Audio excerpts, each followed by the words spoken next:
Breaking news, panalo si Charlie Suarez sa Amerika sa undercard ni Jaime Munguia versus Bazinian. Nakalive nga po ito sa Top Rank kanina mga tol at nagpakitang gila si Charlie Suarez. Edad 36 na ngayon si Charlie Suarez at lumalaban ngayon sa Super Featherweight Division. Nakalaban niyang isang Amerikana si Jorge Castañeda, may tangkad ito na 5'10", napakalaki. Bago ang laban may kartada ito na 17 wins 13 KOs, may 3 talo. Samantala si Charlie Suarez bago lumaban may kartadang 17 wins 9 KOs, wala pang talo. Round 1 pa lang mga tol, maganda na agad ang pinakita ni Charlie Suarez, muntik na agad pinabagsak si Castañeda. Pero sayang at hindi natuluyan sa round 1. Pagdating ng round 2, magandang palitan ng suntok. Bawat jab ni Castañeda pinapalitan ni Charlie Suarez. Paulit-ulit na tumatama yung left hook ni Charlie Suarez. Hindi kasi magalaw si Castañeda mga tol, kaya mabilis lang siyang makounter.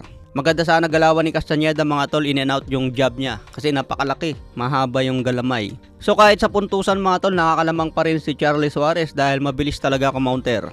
Hindi lang pa isa-isa ang suntok ni Charlie Suarez, talaga ang kombinasyon. So makamay din si Charlie Suarez mga tol, kaya hindi pwedeng labanan ito ng harap-harapan. Magalaw din yung paa niya, talagang maganda ang defense, maganda ang move, talagang suwabe ang galawan ni Charlie. So pagdating nga po ng round 3, nabigyan ng magandang kombinasyon si Castañeda. Tumira si Charlie Suarez ng fake right hand, then sinundan agad ng left hook. Normal na ito kay Charlie Suarez dahil lagi kong nakikita na paborito niyang kombinasyon ito. Babato ng right straight then left hook. Na-open ang panga ni Castañeda dito kaya nabigyan ng isang knockdown. Solid yung pagkatama mga tol, talaga namang bagsak si Castañeda. Pero nakabangon pa itong Amerikano. Pinakita na kaya pang lumaban. Pero hindi na pinalampas ni Charlie Suarez ang pagkakataon. Alam niya na hindi pa fully recovered si Castañeda kaya binigyan ulit ng isang knockdown. Kaya nakuha ngayon ni Charlie Suarez ang panalo via TKO sa round 3. Talagang swabe ang pinakita mga tol.